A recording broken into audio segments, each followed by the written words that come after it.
Chers amis, la prédication est affaire de fascination. Fascination chez ceux qui parlent, fascination chez ceux qui écoutent.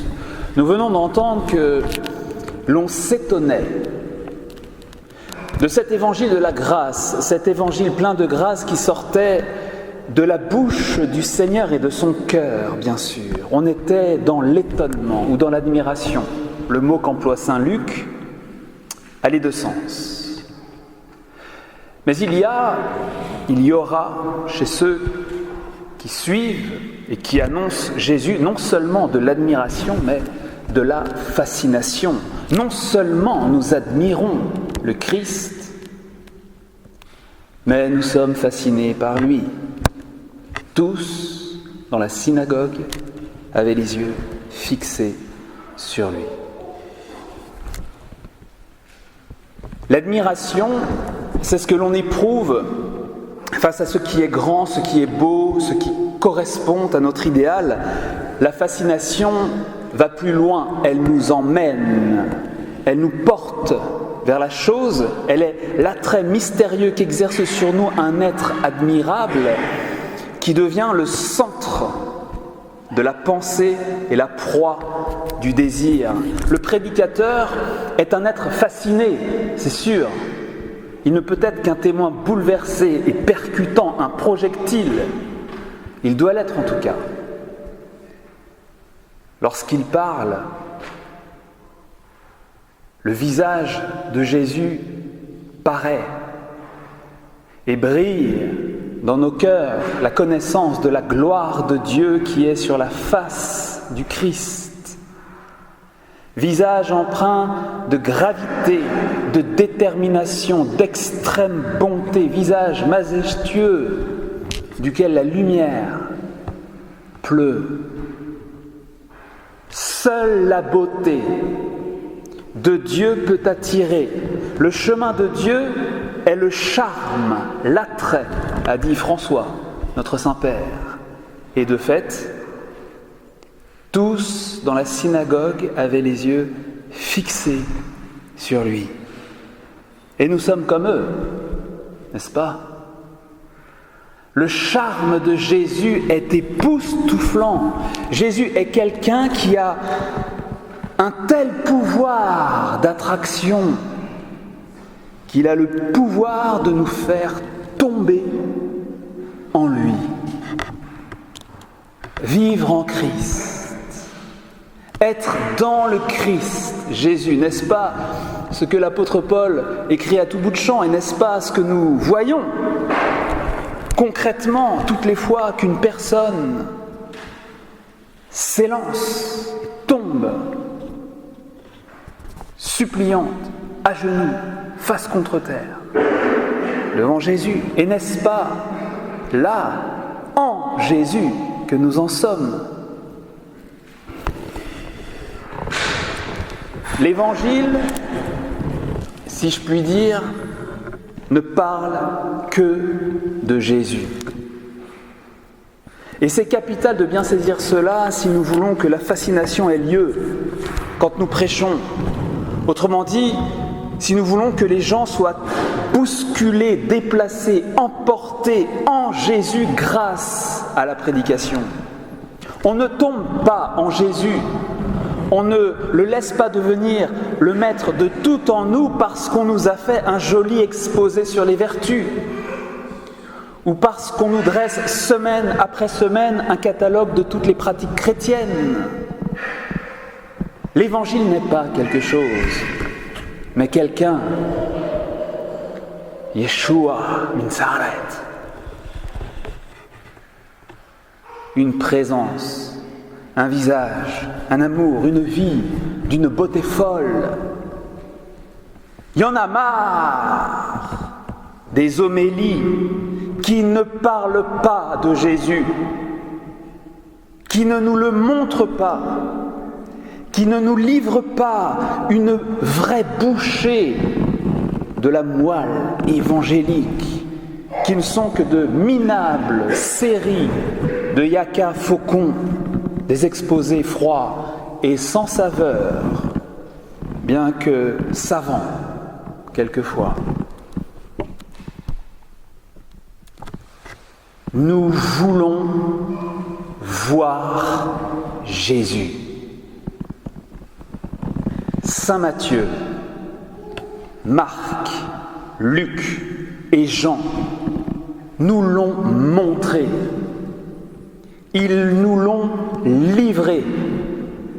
Ils ont parlé de lui avant de parler de nous et de ce qu'il fallait faire. François a bien raison de dire qu'évangéliser, c'est favoriser la rencontre des cœurs avec le Seigneur. Si l'homélie n'évangélise pas ainsi, elle est nulle.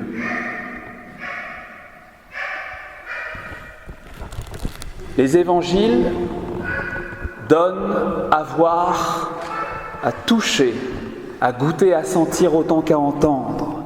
Et c'est la tâche qui incombe à l'évangéliste de montrer et de faire savoir. Ici, saint Luc décrit la scène d'une manière si vivante qui nous emmène au plus près du Messie.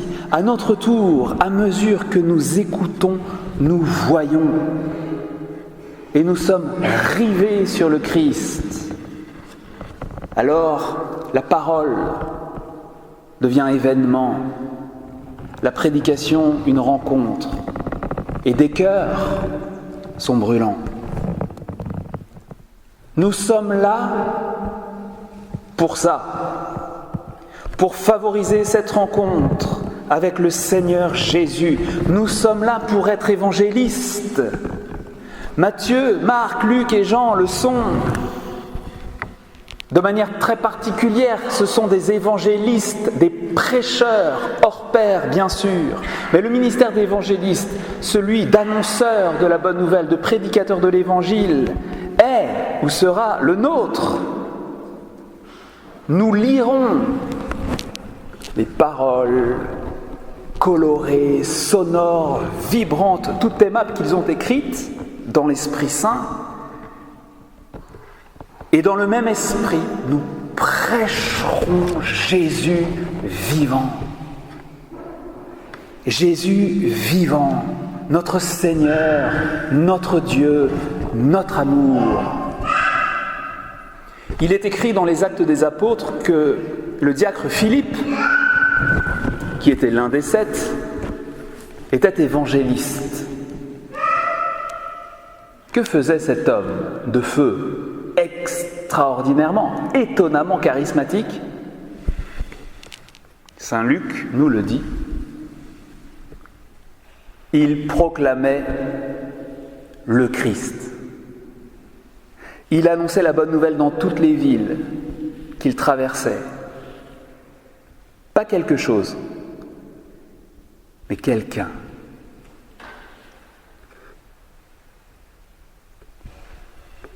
Vous savez bien la place qu'occupent les icônes dans l'orthodoxie et plus largement au sein du christianisme oriental.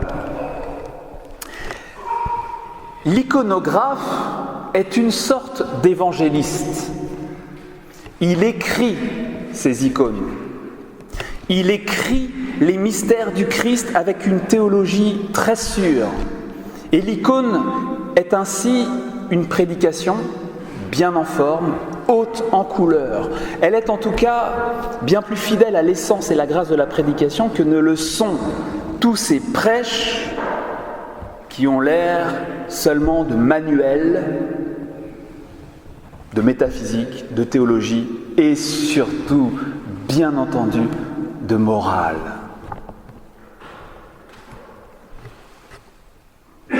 Donnez toujours Jésus, dit le pape. Toujours donner Jésus. Jésus, Dieu fait homme. Le Verbe fait chair qui éclaire tout homme en venant dans le monde. Jésus. L'amour et la vérité en chair et en os. L'annonce de l'Évangile, autrement dit l'évangélisation, est une via pulchritudinis. Pulchritudinis, c'est une voie de la beauté. La prédication, l'évangélisation est un beau chemin vers notre beau Jésus. Annoncer le Christ signifie montrer que croire en lui et le suivre n'est pas seulement quelque chose de vrai et de juste, mais aussi quelque chose de beau, capable de combler la vie d'une splendeur nouvelle et d'une joie profonde, même dans les épreuves. Dixit François. François pour qui Jésus, et si j'ose dire, Jésus à l'état brut,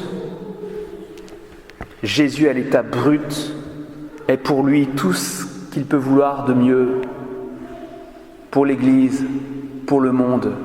Jésus à l'état brut, c'est tout dans la vie. Yeshua Minsaret.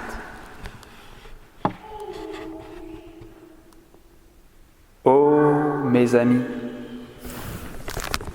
la prédication est affaire de fascination. Il n'y est question que de Jésus.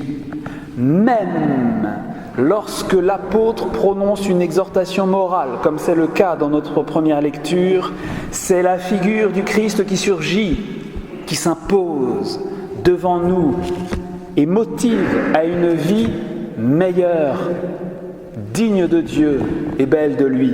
Écoutez,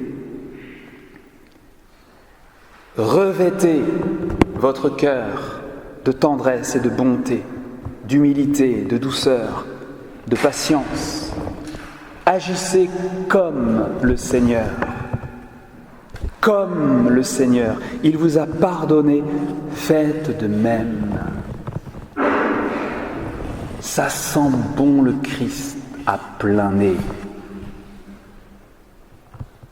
Et se vêtir de ces perfections désirables, c'est ressembler de mieux en mieux à Jésus, ce cher Maître adoré, c'est se revêtir du Christ. Vous, qui avez été baptisés en Christ, vous avez revêtu le Christ. La vie chrétienne à laquelle nous allons nous exhorter mutuellement ces jours-ci n'est pas quelque chose. C'est l'évangile vécu, l'évangile vivant, la vie du Christ en nous.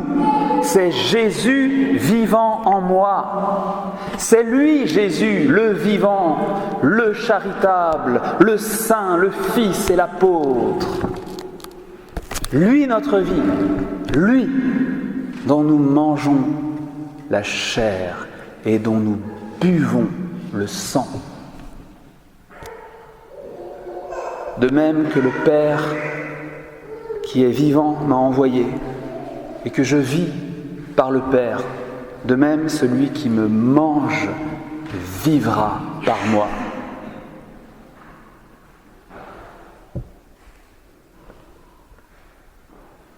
Serviteur de la parole, ô toi, qui vis de la chair et du sang du Fils de l'homme, fais-nous voir Jésus. Fais-nous rencontrer Jésus. Emporte-nous en lui. C'est lui que nous voulons, lui que nous désirons, lui notre amour, lui notre vie. Auprès de Jésus, nous rencontrons, nous découvrons les miséricordes de Jésus. Et chaque fois que cela arrive, fascinés par lui, nous tombons en lui. Comme dit le poète, nous buvons au visage bien-aimé. Et ce visage parfume notre bouche, prédicateur. Oui, nous tombons en amour. Et c'est un baptême dans l'Esprit Saint et dans le feu.